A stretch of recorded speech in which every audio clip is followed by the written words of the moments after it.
coucou, je suis ravie de vous retrouver aujourd'hui pour vous présenter ma pile à lire pour le Pumpkin Autumn Challenge. C'est la première fois que je vais participer à ce challenge.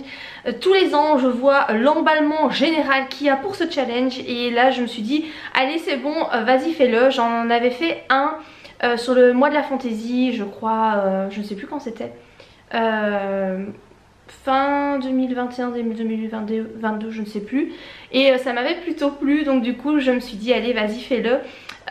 Ici le thème forcément c'est l'automne et je suis tellement impatiente que l'automne arrive. Du coup ça me donne un petit peu un avant-goût de l'automne, puisque là aujourd'hui il fait bof, mais ils annoncent encore 26 degrés pour la semaine prochaine, donc pour moi on est toujours en été. Mais grâce à ce challenge qui a donc débuté le 4 septembre, eh bien je vais pouvoir déjà me mettre un peu dans l'ambiance automnale. Donc c'est un challenge qui a lieu du 4 septembre au 4 décembre. Il est initié par, je crois que c'est Guimauve. Je vous laisserai le lien de sa chaîne YouTube en barre d'infos. Je ne suis pas du tout douée pour retenir les noms, etc. Mais je vous laisserai le lien de sa chaîne. Voilà, c'est un challenge qu'elle fait tous les ans, depuis déjà pas mal de temps. Et donc vous avez 4 menus avec à chaque fois 3 à 4 sous-menus. Moi j'ai décidé de ne respecter, enfin de ne suivre que 3 menus sur les 4, parce qu'il y a un menu qui ne m'intéresse absolument pas. Les thèmes voilà, repris dans ce menu là ne me parlent pas, donc du coup je me suis dit que j'allais pas du tout j'allais pas le faire quoi, tout simplement. Alors la plupart des livres que je vais lire sont en format papier, mais je les ai pas encore tous. Il y en a certains que j'ai commandés là hier, mais donc je les ai pas encore reçus. D'autres que je n'ai pas encore commandés, mais que j'achèterai au fur et à mesure de l'avancement de mes lectures, hein, voilà, parce que si j'arrive pas au bout de toutes mes lectures, ça sert à rien d'avoir 50 livres format papier à stocker chez moi. Donc voilà, certains seront quand même sans doute lus en numérique, mais je vous le mentionnerai quand voilà, je vais vous présenter mes livres de cette pile à lire. Alors si je regarde là, c'est parce qu'en fait j'ai mon ordinateur et je n'ai pas retenu par cœur les menus, vous vous doutez bien, donc je vais regarder à chaque fois pour voilà, me souvenir des menus et des sous-menus. Le premier menu c'est Automne frissonnant et la première sous-catégorie c'est Ghost Hunt. Et donc là les thèmes sont exorcisme, chasseur de fantômes, possession et enquête. Pour ce sous-menu j'ai décidé de lire La Constance du Prédateur de Maxime Chatham. Alors c'est un livre qui n'est pas encore paru, voilà, c'est le nouveau Maxime Chatham qui va paraître le 2 novembre. Et j'ai vraiment très envie de le lire. J'ai lu 2 romans de Maxime Chatham, j'ai vraiment beaucoup apprécié. J'aime son style d'écriture, j'aime l'ambiance qu'il met, j'aime sa façon de raconter les histoires. Voilà, en tout cas les 2 livres que j'ai lus ce sont des réussites. J'en ai encore un à lui dans ma pile à lire, mais là j'ai vraiment envie de lire son, voilà, le roman qui va paraître, parce que je me dis que peut-être qu'il sera, vu qu'il paraît le 2 novembre, c'est voilà, plus ou moins en période d'Halloween, je me dis que peut-être ce sera dans la même veine que le roman Le Signal de Maxime Chatham, donc que j'avais lu, le premier à lui que j'ai lu et que j'avais tellement aimé. J'aimerais trop retrouver un roman avec cette ambiance horrifique, il m'avait tellement fait peur ce roman. Donc voilà, La Constance du Mal, j'espère que du coup eh bien il me fera peur aussi. Le deuxième sous-menu c'est Le Portrait du Mal, et donc là en fait vous devez lire un livre dont la couverture, sur la couverture en fait il y a un visage horrifique, un visage vraiment qui fait peur. Et donc pour cette sous-catégorie j'ai décidé de lire le tome 3 de Vampiria, donc qui s'appelle La Cour des Ouragans de Victor Dixon. Donc j'ai lu le tome 1 et 2, je sais plus en quelle année, 2020 je sais plus. Et là le tome 3 est sorti, donc vous avez sur la couverture forcément un masque d'or, mais qui représente donc un vampire. Donc bon, il est pas non plus horrifique de fou, hein. Je veux dire, quand tu le vois t'es pas en train de te dire ah mon dieu au secours je vais faire des cauchemars. Non, mais bon voilà, c'est quand même un visage qui est un peu horrifique. Ça marche pour les 3 tomes hein, de Victor Dixon pour la saga Vampiria, puisqu'à chaque fois vous avez un masque doré qui représente un vampire. Donc voilà, si vous n'avez pas encore lu Vampiria, sachez que le tome 1 fonctionne aussi pour cette sous-catégorie. Donc voilà, ça je compte le lire en numérique celui-ci, parce que j'ai lu le tome 1 et 2 en numérique. Donc en toute logique je vais pas acheter le tome 3 puisque j'ai pas les 2 premiers, enfin du moins en format papier. Donc du coup ce sera en numérique pour celui-là. Le troisième sous-menu c'est des Sakuma Drops au milieu des lucioles, avec pour thème historique, drame, biographie, mémoire, frères et sœurs. Et donc pour celui-ci, là je l'ai déjà en papier, je l'ai acheté il n'y a pas longtemps. Je vais lire Un bûcher sous la neige de Suzanne Fletcher. J'ai lu un roman de Suzanne Fletcher, je ne sais même plus le nom, c'était avec un manoir, il me semble. Ou un jardin de mensonges, c'était peut-être ça, un jardin de mensonges, je crois que c'était ça. J'avais beaucoup aimé le roman, j'avais juste pas du tout aimé la fin. Et ça c'était dommage, mais j'ai aimé la façon de raconter, j'ai aimé le style d'écriture, j'ai vraiment beaucoup accroché avec cette autrice. Celui-ci je le vois souvent passer entre autres sur la chaîne de Margot Liseuse parce qu'apparemment j'ai cru comprendre que c'était un de ses romans préférés. Et du coup bah voilà, il est sorti en format poche et je me le suis procuré. C'est quand même un bon gros roman, ah quoique non, 475 pages, mais c'est écrit tout petit, hein, c'est pas... Voilà, c'est quand même écrit petit et serré, donc je pense qu'on va l'avoir pour un certain temps. Et donc ici en fait pourquoi il correspond, oui parce que je vous ai pas dit, enfin pour le sous-menu 1 je vous ai pas dit, mais pour le sous-menu 2 je vous ai dit, sous-menu 3. Donc voilà, pourquoi il correspond, et bien ici ça correspond au thème historique, puisqu'ici on va se retrouver en Écosse au XVIIe siècle, voilà. Donc du coup on est en plein dans tout ce qui est historique, et en plus on se retrouve avec une histoire de sorcière. Voilà, mais c'est surtout je pense axé sur la période historique de l'Écosse avec la chasse aux sorcières, etc. Donc voilà pour celui-ci. Je passe au menu suivant, donc c'est Automne de l'étrange, avec pour sous-menu les mystérieux habitants de Pottsfield. Alors je vous avoue que les références de Guimauze ne sont pas les miennes, donc je ne sais pas à quoi elle fait référence. J'ai regardé sa vidéo. Ouais, elle expliquait qu'elle faisait référence à 2 romans je pense, mais apparemment ce sont des romans dont tout le monde a entendu parler, parce qu'elle dit très bien pour un des deux, je sais plus lequel, que si tu n'as pas entendu parler c'est que tu vivais dans une grotte. Écoutez, j'ai 35 ans, apparemment j'ai toujours vécu dans une grotte parce que je ne sais pas du tout de quoi elle parle. Ici donc les mots clés pour ce sous-menu c'est automne, Halloween et Samhain. Et donc moi j'ai décidé de lire Mon automne cosy de Caro from Woodland. Donc voilà, celui-ci qui correspond au thème automne, j'ai envie de te dire, t'as le mot dans le titre. Voilà, je pense en plus qu'il y a avec une magnifique marque-page et la petite carte, voilà, je vous avais déjà présenté hein, ce livre dans une vidéo quand je l'avais reçu, et je pense qu'il y a, ouais voilà, je tombe direct dessus. Vous avez entre autres un chapitre sur Halloween et donc aussi sur Samhain, puisque de toute façon je pense que la légende d'Halloween ça vient de Samhain, hein, des druides, etc. Donc voilà pour ce sous-menu, j'ai très hâte de le feuilleter, le livre de Caro. Le deuxième sous-menu donc c'est la cueillette des champignons, avec comme thème forêt, récolte, poison et petit peuple. Et là j'ai décidé de lire La petite boutique au poison de Sarah Penner. Donc là c'est un livre que je possède déjà, mais je l'ai en numérique. Je l'avais acheté dans le cadre de l'opération All Star qui a eu lieu au début de l'été, début juillet, fin juin, début juillet. Je l'avais payé 2 €. Et donc voilà, vous avez le mot poison dans le titre, donc pour moi bah, ça correspond. Et de toute façon je sais que c'est un roman sur 2 temporalités. Et pour ce qui est de la temporalité dans le passé, c'est je pense, il me semble, une femme qui possède une boutique où elle produit des remèdes, mais aussi apparemment des poisons. Écoutez, je ne sais pas plus, mais pour moi il y a le mot poison dans le titre, donc ça fonctionne. Le troisième sous-menu c'est In the Dark I Heard a Call. Et donc là les thèmes sont fantaisie, ambivalence, quête, duplicité, pouvoir, obscurité, lumière, destinée, loyauté, mauvaise influence. Et donc là j'ai décidé de lire La 9e maison de Leigh Bardugo.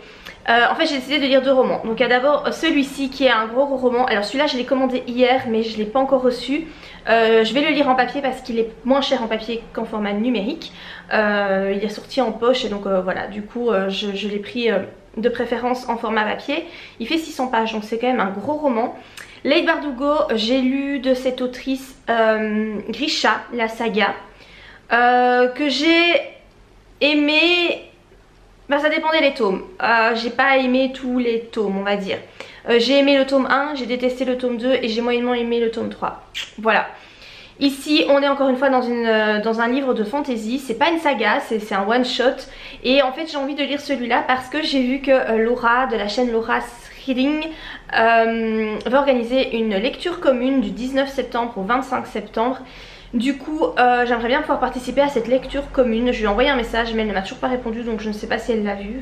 Je retenterai si jamais je n'ai pas de réponse d'ici le 17 septembre. Donc voilà, je sais pas exactement, je crois que ça se passe dans une école de magie ou peut-être pas, je sais pas trop. Voilà, Leigh Bardugo ça me tente bien. Ça c'est le premier roman que j'ai envie de lire, et le deuxième roman que je me gardais exprès pour l'automne, et donc c'est l'occasion, c'est le roman de Halo de Salm et CNG. Donc c'est frères et sœurs qui ont écrit ce roman. La fin du Soubou, et donc c'est le tome 1 de la saga Le Cercle des Compagnons Gris. Et ici on est sur de la dark fantasy, donc voilà, ça correspond totalement au thème. C'est un roman qui est quand même hyper sombre, voilà, ça me tente vraiment très très bien. Donc j'ai eu la chance de le recevoir, voilà, de l'autrice, enfin des auteurs, avec une, je crois qu'on voit pas, avec si, une super dédicace. Voilà, je suis très très contente et je suis impatiente de le lire. J'avais dit que je le gardais pour l'automne, et ben voilà, je vais le lire dans le cadre du Pumpkin Autumn Challenge. Le quatrième sous-menu, c'est soit vent, rêve, cendre et néant, soit nuit, noire, âme et souhait. Le titre du sous-menu est très particulier, hein, vous êtes d'accord avec moi. Les thèmes sont contes gothiques, macabre, sorcière, sauvetage et une disparition. Alors clairement celui-ci aurait pu aller, je pense, dedans pour macabre, parce que je sais que c'est y a des choses assez dégueu dedans, donc je pense que ça aurait pu fonctionner aussi. Mais sinon j'ai décidé de lire Les sorcières de Pendle de Stacey Holz. Donc celui-ci je l'ai en format poche, je l'avais acheté l'année passée et je ne l'ai pas lu. Donc j'ai choisi celui-ci parce que vous avez le mot sorcière dans le titre, et il faut lire un livre qui traite des sorcières, donc voilà. Après ici je ne pense pas que c'est un roman encore une fois historique, donc il aurait même pu rentrer dans l'autre catégorie où il fallait lire un roman historique. Ça se passe en 1612, donc je crois en fait que la jeune femme c'est une guérisseuse, elle n'est pas sorcière mais elle va être traitée de sorcellerie parce qu'elle elle est guérisseuse quoi, tout simplement. Mais je pense que ça fonctionne quand même puisque vous avez le mot sorcière, donc pour moi ça rentre dans la catégorie. Le troisième menu c'est Automne douceur de vivre, et donc le premier sous-menu c'est 2 citrouilles en valent mieux qu'une. Et donc là en fait il faut lire une duologie, ou alors lire le premier tome d'une duologie ou le second tome d'une duologie. Et là j'ai décidé de lire la saga Six of Crows, donc tome 1 et 2, ou en tout cas tome 1, on verra bien où j'en suis dans mes lectures. Encore une fois c'est de Leigh Bardugo, hein, voilà encore un livre de cette autrice. Donc c'est toujours dans l'univers Grisha, mais apparemment Six of Crows c'est beaucoup mieux que Grisha, et vu que j'ai apprécié Grisha sans l'apprécier, mais voilà il y avait certaines choses que j'aimais quand même beaucoup, je me dis que Six of Crows ça peut très très bien fonctionner sur moi. Voilà, j'ai pas encore acheté les romans, je sais pas si je les prendrai en papier ou en numérique, je verrai bien quelle est la différence de prix, mais vu que j'ai Grisha en papier ce serait cool d'avoir Six of Crows en papier aussi. En plus là j'ai acheté la 9ème maison aussi en papier, donc je pense que je vais quand même, comme ça j'aurai tous les romans de Leigh Bardugo en papier. Je crois que je vais faire ça. Mais donc voilà pour ce sous-menu. Le deuxième sous-menu c'est La Maison des Slangsters. Encore une fois je ne sais pas du tout quelle est cette référence. Et donc là les thèmes sont humour, livre audio, série audio, podcast. Alors pour celui-là franchement j'ai séché pendant super longtemps parce que en fait j'aime pas du tout les livres audio. Là pour vous dire j'ai testé, j'ai téléchargé l'application Next Story et il y avait, j'ai trouvé un code promo qui me donnait droit à 60 jours gratuits pour test. Et vous avez sur cette application des livres audio, donc du coup j'ai testé. Et j'aime pas en fait parce que déjà je n'ai pas vraiment de temps dans ma journée pour écouter un livre audio. Puisque quand je suis chez moi forcément j'ai pas l'occasion de lire d'écouter un livre audio. Moi j'ai les enfants qui sont là, j'ai jamais en fait l'occasion de mettre des écouteurs dans mes oreilles, c'est pas possible en fait. Et sur mes trajets, donc du coup j'ai testé en écoutant sur mes trajets jusqu'au travail. J'ai pas beaucoup de trajets, j'ai 15 minutes le matin et j'ai 25 minutes le soir. Mais ce qu'il y a c'est qu'en fait je suis super distraite. En fait parfois je me rends compte que j'écoute plus. J'assimile pas les phrases, je sais pas, je n'ai pas mon attention là-dessus. J'ai pas en fait l'habitude d'entendre quelqu'un qui me lit une histoire, et c'est vrai que c'est pas quelque chose que j'aime, voilà, ça me plaît pas trop. Du coup j'avais pas envie de me forcer à essayer de me trouver un livre audio absolument et de l'écouter absolument pour valider le challenge. Du coup je me suis dit bon bah je vais prendre le fait qu'il faut écouter quelque chose. Et je me suis dit que j'allais regarder une série, voilà, tout simplement. Et j'ai choisi la série House of the Dragon qui est diffusée pour le moment. Et j'aurais pu aussi choisir la série de Lord of the Rings. Donc c'est les Anneaux de Pouvoir, c'est ça. Qui, voilà, là on a les trois premiers épisodes pour le moment. J'ai déjà commencé à regarder, hein, voilà, j'ai regardé les 2 premiers. House of the Dragon, j'ai regardé les 2 premiers épisodes aussi. Donc voilà, pour moi ça rentre dans cette catégorie, ça reste en plus du fantastique, enfin bon, ça se prête bien à la période aussi. Donc voilà, pour cette case sous-menu, moi je vais pas lire de bouquin, ce sera une série, enfin ou même 2 du coup. Troisième sous-menu, c'est il n'y a jamais trop d'épices dans ma pumpkin pie, avec comme thème nourriture, enfance, famille, transmission, plaisir non coupable.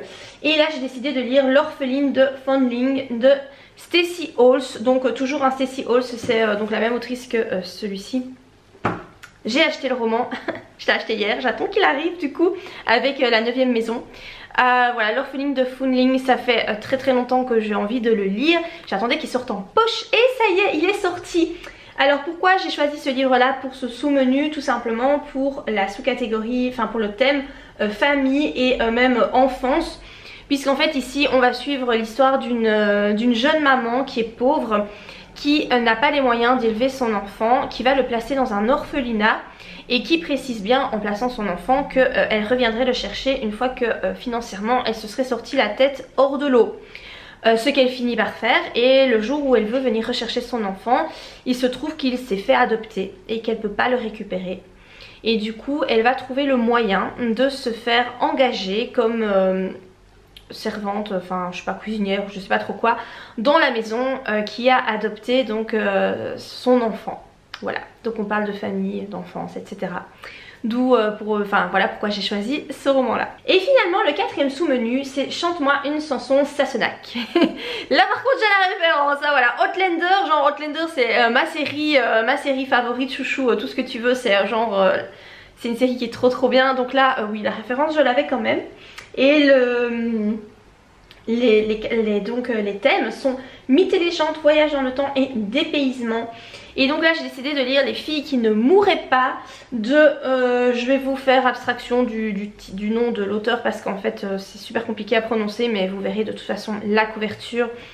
Et donc ici on est sur une réécriture de la légende de Dracula.